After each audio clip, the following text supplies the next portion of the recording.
여러분,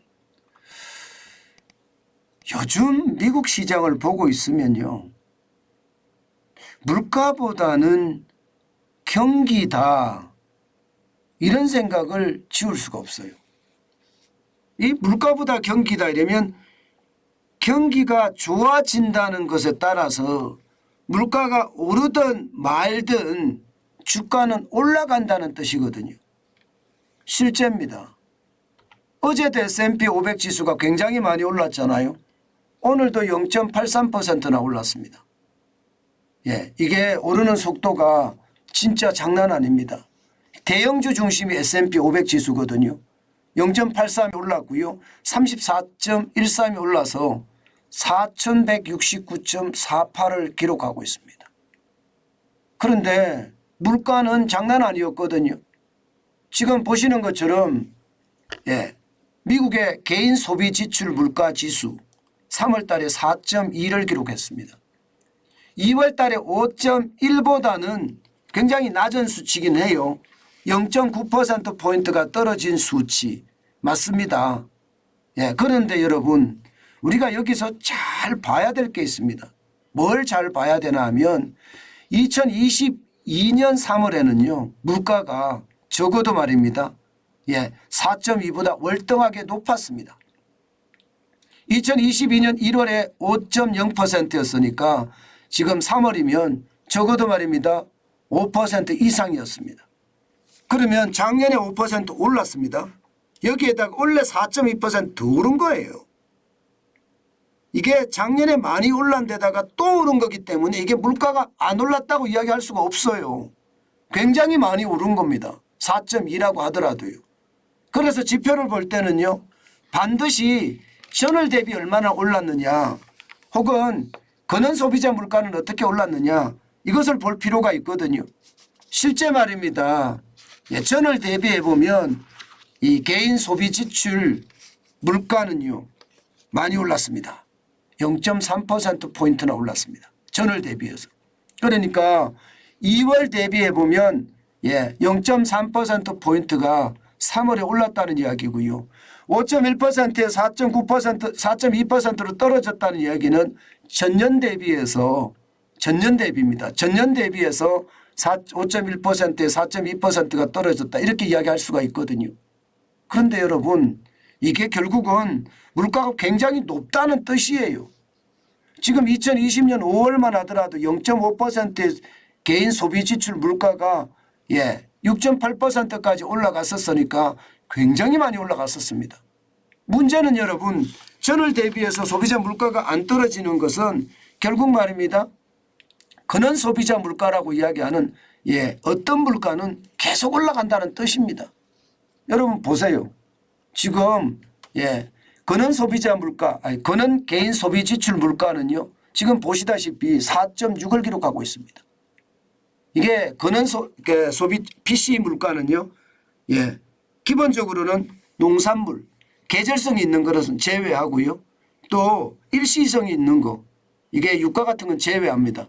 나머지만 가지고 예, 물가를 측정을 하는데 그 물가의 수준이 지금 보시는 것처럼 4.6까지 올라갔다는 거예요. 그러면 물가가 이게 떨어진다고 이야기할 수가 없습니다. 지금 2020년 2월에 5.4가 최고였는데 지금 4월에 4.9였거든요. 올 3월에 4.6이라는 것은 여러분 물가가 엄청나게 올라간다는 거예요. 물가가. 그래서 미국 시장에는 지금 스태그플레이션에 대한 공포가 굉장히 크잖아요. 예, 그런데 이 스태그플레이션, 저성장의 고물가는 가는데 저성장은 아니다. 지금 시장은 그렇게 읽고 있다는 뜻이에요. 그렇기 때문에 시장은 계속 올라가고 있거든요. 여러분 보실래요? 실제 미시간대에서 조사하는 소비자 심리 지수가 3월에 비해서 4월에 많이 올라갔습니다. 62가 63.5가 됐습니다. 1.5%포인트가 올랐습니다. 이렇게 되니까 여러분, 아니 소비 심리가 좋아졌어. 그러면 많은 사람들이 이제 소비를 할 거야.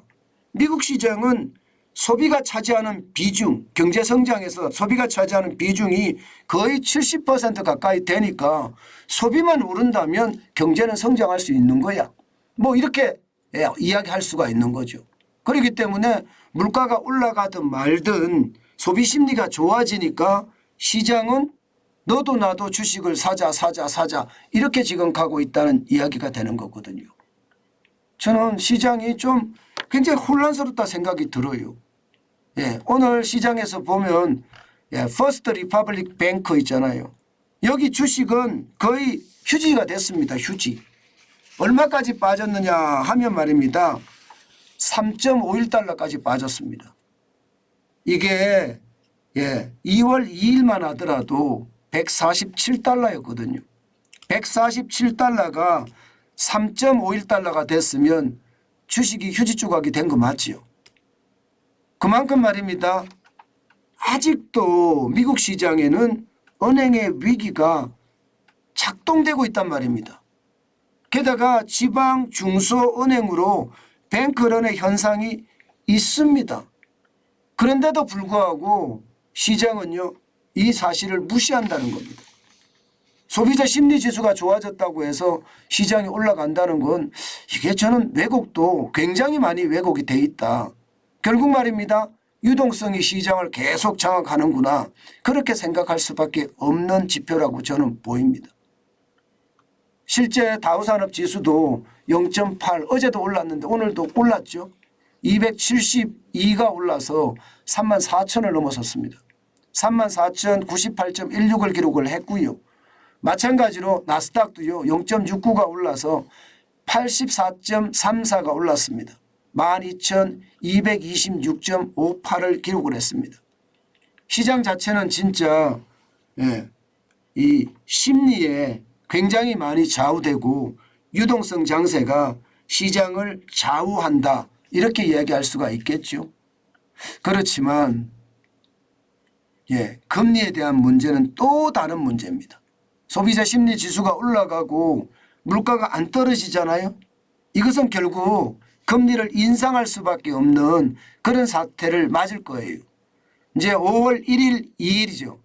5월 2일 3일이네요. 5월 2일 3일 미국의 FOMC라고 이야기하는 연방공개시장위원회가 열립니다. 아마 여기에서 0.25%의 금리를 올리든 아니면 0.5%의 금리를 올리든 금리를 올리겠죠. 거기에 대한 시장의 충격 저는 있을 거라고 생각하거든요. 게다가 5월만 올리는 것이 아니라 6월에도 올릴 거다. 6월 14일 날 연방공개시장위원회가 열리는데 이때쯤 올리지 않겠느냐 하는 게 시장의 전망이에요. 물론 그게 최종금리가 될 거라고는 이야기합니다. 최종금리가. 중요한 것은요. 제가 늘 말씀드리다시피 금리 앞에 장사 없다. 이자 앞에 장사 없다가 저는 현실이라고 생각합니다. 결국은요. 어떤 시기든 침체를 몰고 올 수밖에 없는 게 현실이다. 저는 그렇게 생각합니다. 그만큼 말입니다. 시장의 위협은요. 시시각각으로 달려온다. 유동성을 너무 믿고 시장을 너무 안일하게 생각하는 것은 저는 내 재산을 잃을 수밖에 없는 그런 상황으로 만들 수 있다. 그렇게 저는 생각합니다. 때문에 여러분 반드시 말입니다. 시장은요. 지독하게 봐야 됩니다. 단순하게 시장을 진짜 봐서는 안 된다. 그 말씀 다시 한번 올립니다. 지금 우리에게 가장 중요한 것은요. 시장을 똑바로 직시하는 것. 그러면서 시장의 유동성 또 시장의 위험에 대비하는 것. 특히 우리 시장도 마찬가지거든요. 저는 우리 시장도 지금 그 어느 때보다 위험 수위로 점점 달려간다는 생각이 들거든요. 이것은 여러분 조심하지 않으면 내가 당한다. 저는 내가 당한다는 말을 잘 안 쓰는데요. 왜냐하면 워낙 저는 보수적으로 이야기를 하기 때문에 내가 당한다는 표현은 진짜 잘 안 씁니다. 그런데도 제가 쓰는 이유는요. 그만큼 시장의 어떤 불안감이 저는 커졌다고 생각합니다. 여러분 진짜 이럴 때는 조심하셔야 돼요. 투자는요. 안 그래도 우리는 시장의 주가 조작 때문에 신용의 위기가 지금 점점 와 있거든요. 이게 더 커질 수도 있는 상황입니다. 그렇기 때문에 여러분 조심하시고 또 조심하시는 거. 그래야지 내 자산을 지킬 수 있다는 것 반드시 명심했으면 저는 좋겠습니다. 예, 그만큼 말입니다. 시장의 불안감이 크다는 뜻입니다.